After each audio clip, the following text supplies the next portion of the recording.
Ew, she was just a nasty little woman. Ugh, doing all that to pay her way through college, huh? Oh, and then you find out she's cheating on you. I'm not surprised she was cheating on you. You notice she said, I'm not a promiscuous woman. I'm not this. That's why I quit doing it. No, you are. That's why you had a boyfriend and you were cheating. Ex girlfriend cheated on me. I got the last laugh. My girlfriend knew I was falling for her. For some reason, she decided to cheat on me with someone we both attended school with. I wasn't going to let her get away with this. I knew I couldn't physically harm her or anything like that. No, I just wanted to embarrass her, but that embarrassment got her kicked out of her sorority, Alpha Chi Omega. She worked so hard to be a part of this sorority, but she was kicked out for what I put out on her. She made the video. I just had access to it, and I showed the whole campus. Some will say, oh, that's revenge corn. I'm writing this email with an anonymous email, and I'm not putting my name in it. And I'm not going to tell you my name because I don't want you to put my name out there. Even though I've heard previous stories, and you don't do that, so I'm not too worried about it. But I met my ex-girlfriend, junior year at our college, University of California, Berkeley. I was never into the whole fraternity thing. I never wanted to join. I knew some people who were part of some fraternities, but it wasn't my thing. The way I met my ex-girlfriend, Emily. It was at a bar downtown. She was celebrating with some of her sorority sisters. I saw them there and I thought they were so cute. They were chanting something at their table, but they were all in sync and I thought that was pretty cool. I approached Emily and I told her that I thought what they were doing were cool. Some of the girls yelled, "Wow, you're bold and cute." Mind you, I had no idea she attended my school. I had never seen her on campus. We talked for about 5 minutes before I told her where I went to school at. She said, "Oh my gosh, I go to school there too. What year are you?" I told her what year I was, and we discovered that we both were on track to graduate the same year. I thought that was so cool. I found Emily very attractive, and even though I wasn't into the whole Greek thing, I thought it was kind of cool seeing them together. Now, the way Emily came off in the beginning, she was just a sweet, innocent, beautiful, smart girl. She didn't really like going out as much. She only did it with her chapter, but other than that, she was studying or participating on campus. I thought that was pretty cool, and I actually believed it when I discovered her past of extracurricular activities. It really worried me. I will say, what Emily did truly isn't a representation of what the sorority is all about. Unfortunately, a lot of these sororities and fraternities get knuckleheads inside, and they try to ruin the reputation of the entire sorority or frat. They were quick to release her and get her out of there. She claimed they were never her sisters and lied because they were quick to disown her, but you have to keep a certain reputation, and the reputation she was getting on campus. They didn't want to be part of it. So, Emily and I dated all of junior year. I met her in the beginning of junior year, and that summer we actually took a trip to Myrtle Beach together. We spent 5 days together, and it was amazing. But during this trip is when she told me something about herself, something that she said she's never told anyone else. And since she's been in school, no one found out about it. When she told me, I chalked it up as it being her past and something she had moved on from.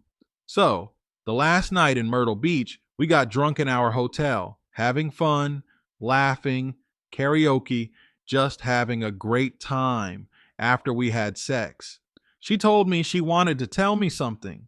This wasn't the first time we had sex, we had been for a while, but she said she needed to tell me something that she's never told anyone. I say, okay, let me have it. What is it? She says, promise me you won't judge me, even if you decide that you want to leave me. At least just be my friend. I'm not saying that I want to be just friends with you. I can actually see myself marrying you, but don't run away from me when I tell you this.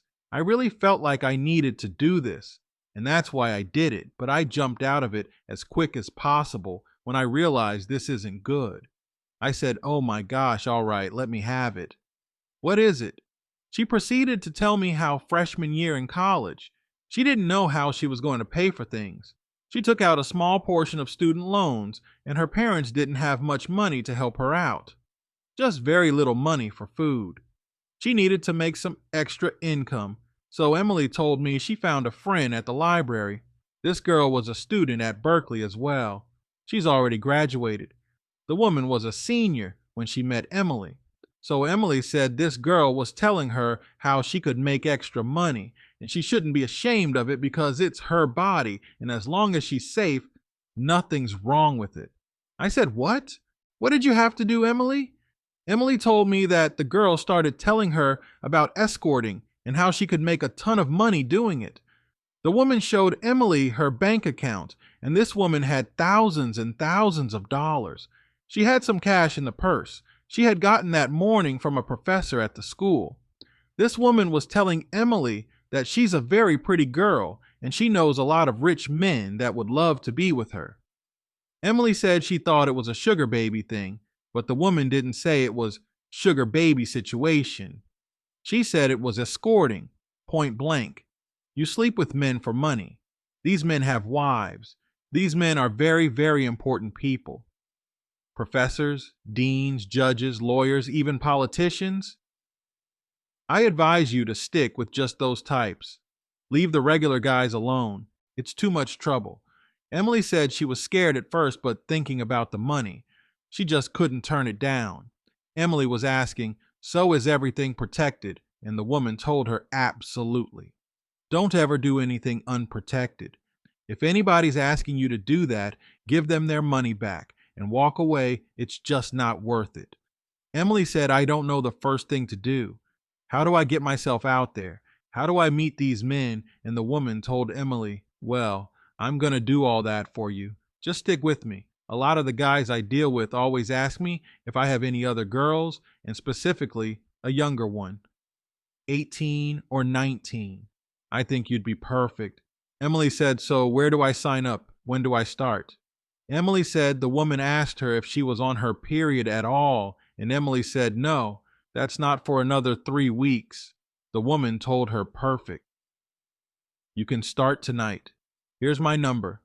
Text me so I can have your number, and I'm going to call you. I'll take you shopping before we'll get you all set up." Emily said she wasn't afraid anymore.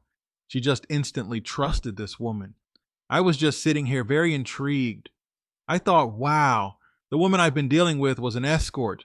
All right, I'll let her continue with her story. So, Emily told me the woman took her shopping and they bought a bunch of lingerie. They went back to the woman's apartment near campus, and the woman was wanting to take pictures of Emily. Emily said she felt so sexy. She loved it, and they even took pictures together on the bed like selfies. Emily said she had no idea that this woman was going to publish these images online for marketing the two of them as a duo. Emily says the woman is telling them that they're going to leave at 9 o'clock and head downtown to a nice penthouse, where one of the clients are. Emily said the woman told her she was going to make $1,300 that night. All she needed to do was rub his back, dance a little for him, and give him oral pleasure with a condom. Emily said, "That's it? For $1,300. That's all I have to do." She says, "Yeah, we're supposed to be there for an hour, but we'll be done in about 35 minutes. Emily asked the woman how much she was going to make, and the woman told her, "You ask too many questions. Is $1,300 not enough for you?" And Emily said, "That is plenty." "How often can I get it?" The woman said, "As often as you want." "Do you want to work with me?" "Okay, then you'll get that money as often as you work. The more you do, the more you'll get." Emily said she did it that entire freshman year. Emily made over $7,000 every month. Emily then stopped the story and was asking me, "Can you understand why I decided to keep doing it? It's not because I'm some promiscuous woman or I'm some nasty person, but the money was just too good." Emily said, "I just didn't care what she was making. I'm pretty sure I was probably making 25% of what we were getting from these men, but it didn't matter. That 25% added up to $7,000 per month. By the summer, after my freshman year, I was ready to find out how to make more money. My parents couldn't understand how I was able to buy a car. I told him that I was just working 2 jobs and I was studying, and on top of this, I kept my grades up high and I made it into this sorority.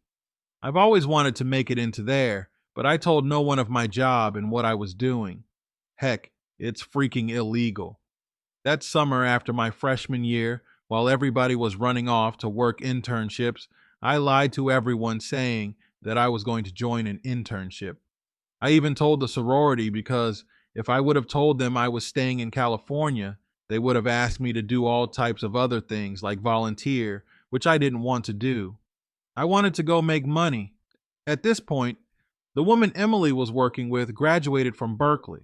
That woman paid her way through college. The woman was asking Emily if she could travel with her. They went on a tour as a duo, and Emily said she made more money that summer.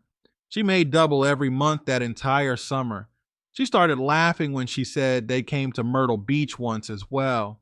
I was just looking at her, little disgusted. Like, oh, okay, she said they went to New York, Florida, Ohio, Colorado, all these different places, meeting all these different men. I stopped Emily and I said, "You were 100% protecting yourself the whole time." And Emily said, 100%. None of the men wanted to do anything unprotected. These are all men that are married, and they were all older, every last one of them. We went to fancy dinners, all types of outings. It was amazing and it was all free. The money that we made from these men, we didn't have to pay for anything. They paid for our rides, everything. I asked Emily, "So what made you stop?" And Emily said, "Well, I was just about to get to that. So actually, I can show you better than I can tell you." I said, "Oh, okay." Emily grabbed her phone and went to Cornhub. She started to play a video, and there was my girlfriend, Emily, kissing some woman, which was the woman that got her into this business, and some old man sitting on the bed playing with himself. I said, "Okay, I don't need to watch this." He skipped through it, and yes, indeed, they were having sex. They made a movie, so this specific man wanted to record himself. That was his dream, to be a corn star. Both Emily and the other woman gave the man permission to upload it on the website. Emily told me she got paid $15,000 to be in that movie. An amateur movie that has very low views, but it made this man's day. That man is a married man, by the way. I guess loaded with cash too. Cash he could just give away. He gave Emily $15,000. Who knows what he gave the other woman? Emily told me after that, she just felt disgusting. She started to think about people seeing the video and noticing her. She did slightly look different, but if you look hard enough, you can tell it's her. But she could always get away with and say, "That's not me." Her performer name was even different, so Emily told me that was the end. She had all this money saved up. She could get herself an apartment the next year if she wanted to. She even helped lend her parents some money, even her siblings, and she said all this money was tax-free. I thought to myself, wow, women got it so good. Emily told me that it just didn't sit right in her heart. She doesn't want to live her life doing that. She truly wanted to be a software engineer. Her goal was to get into the MSSE master's program at Berkeley. She also needed to find an internship so she can get a job. That's just easy money, and it came easy, but it just didn't sit right in her soul, guys. I'm going to tell you this, I fell for all that. When she was telling me this and how bad she felt, I believed her. In my head, this is something she had to do. She felt she needed to do, but it turned out she realized she was degrading herself. But she's better now. She's a better woman now. Now, in all honesty, what she did was ruin my trust. It's really the fact that I no longer trusted her. After she told me this, I immediately went snooping through her things. Any trust I had for Emily was completely gone. For somebody to do this, heck, she might do it again. What if we do get married and say I lose my job and she loses her job? What do you think she's going to do for money? She knows what to do already. What if one of my friends sees the video? Isn't that your wife, your girlfriend? It just wasn't worth it. I tried my best to stay with her, But in all actuality, I had no trust for her no longer. Emily passed out. She drank herself to sleep, though we had such an amazing time, her telling me that it made me want to snoop around, so I did know Emily's passcode, but I had no desire to go into it before this night. I go to her phone, and I just wanted to snoop around. Honestly, the first thing I did was I went to the browser, and I pulled up the video she played, and I watched the video for a little bit.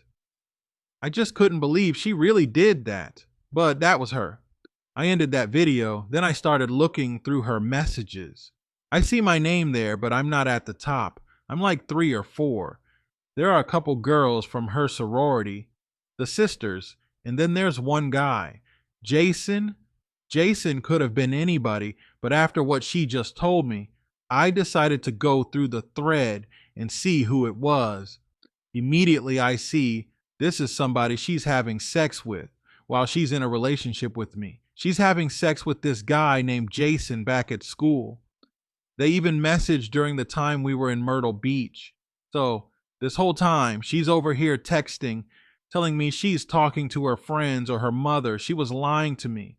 She was talking to this Jason guy. He was telling me he can't wait to blow her back out when she gets back from vacation with her sisters. I said, what the heck? She's freaking cheating on me. This is a girl I really started to fall for. I was hurt. I'm not going to lie. While she was sitting there on the couch sleeping, snoring on her back, I went to the bathroom and I started crying like a freaking kid. I looked in the mirror and I told myself, this is over. I'm not going to continue this relationship. I got to get out of this. The next morning, I woke up and she was already up, telling me she's about to run out and get us breakfast and she'll be back. I said, you're going by yourself. You don't want me to go with you. She says, no, you stay in bed, and she rushed out. I'm pretty sure she wanted to talk to Jason or something, but I didn't say anything. I just told myself when we get back, I'm going to tell her we're done and that's the end of us. Emily did come back with breakfast. I couldn't eat, man. I was sick to my stomach. You'd think I'd be sick to my stomach about her being an escort and making a movie. I was okay with getting over that, and we possibly could have remained. It was unlikely, even though that was her past, but the fact that she was actively having sex with someone while dealing with me, I was disgusted. I went onto my phone and I booked me a doctor's appointment. I wanted to make sure I was good with her history. You never know. When we get back to California at LAX, I told her we're done. She looked at me and said, "What? What are you talking about? Really, you're going to hold that against me?" I said, "What I'm holding against you is that you're sleeping with Jason." She was stunned. This woman went off on me in the airport. Security had to break us up. She's telling me I'm crazy for going through her phone. I'm a sick weirdo, and she's going to tell everybody about me.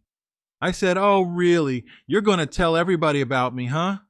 She's laughing at me as we're walking out of the airport, calling for a ride, telling me I'm a loser, thanking me for the free trip. Yes, I paid for it, guys. Big old simp here. She's just laughing at me while I'm standing there waiting on my ride. Look at that loser. Emily became a completely different person. She was upset with me that I found out she was cheating on me. I remember the title of that video. I looked it up on my phone and I found it. I started to search the name that she used as her performer name. I just Googled it. Lo and behold, I found old ads of her and this other woman on websites promoting themselves as escorts. I took all of that information. I got in contact with the chapter of her sorority and I sent them everything anonymously. I pretended like I was someone in the sorority, but I didn't want to expose myself, but I wanted to put the information out there and you guys can do what you will with it. The next time I heard from Emily was her crying, telling me that she's losing everything, saying that she knows I'm the one that did it and exposed her. I said, "What are you talking about?" She said, "So you didn't tell anyone about the movie I made or my past?" I said, "No, get away from me. I don't want nothing to do with you guys. I put on the best acting job right there. Denzel Washington, Will Smith didn't have anything on me. I started crying to Emily, saying, "Do you know how bad you hurt me? I'm standing there at the airport, and you're just laughing at me after I found out you cheated on me. Your life is over. No, my life is over. I don't want anything to do with you. I was going to ask you to marry me. Please get away from me. I didn't send anybody any video. Just leave me alone, please." Emily hugged me and said she was so sorry. "I'm sorry I didn't mean to do that to you. I didn't mean to hurt you. The last thing I wanted to do was hurt you. I'm sorry. Can you forgive me?" I said, "Emily, just leave me alone. I want to move on with my life. Move on with yours." Emily started screaming at the top of her lungs. "How am I going to move on with my life? My life is over. Everybody knows now. This is embarrassing." I told her that's not my problem. I walked away and she was there crying. I walked away with a smile. I was laughing and wiping away my tears. It felt good to get my power back. I felt like I lost it at that airport. I'm not going to lie. She made me feel so small. She's just a 5'2" petite girl laughing at me, just clowning me in front of everybody. It was just embarrassing. Look at that loser. But I felt like I got my power back when she came running to me crying. She had no idea that I was the one that sent the videos. Oh well, life goes on. And I'm glad you're doing good. Thanks for sending in the story. I hope everything works out for you. Listen, you got with somebody and you learned. Hopefully you learned. Hopefully you learn. You always learn from your mistakes. It's better to learn from your own mistakes. You know, don't just go around doing the same things. Next time, if you decide to get into a relationship, don't be so quick to, you're buying trips and vacations, taking her here. And she clowned you at the airport. Ha ha, he bought me a trip to Myrtle Beach. Ha ha, look at the idiot over there. She's sitting there cheating on you, doing all this stuff, and then laughing in your face. I know that it had to feel bad. You felt bad going through that. So learn from your mistakes, man. Don't be so quick to jump in and try to be in a relationship, honestly. Finish school. Focus on your career. That's the smartest thing to do. Guys, let me know what you think about this in the comments. If you want to send in a story, send it to truestorynation@gmail.com. Here, I'll put it on the screen. That is truestorynation@gmail.com. I'm going to catch you guys at the next one.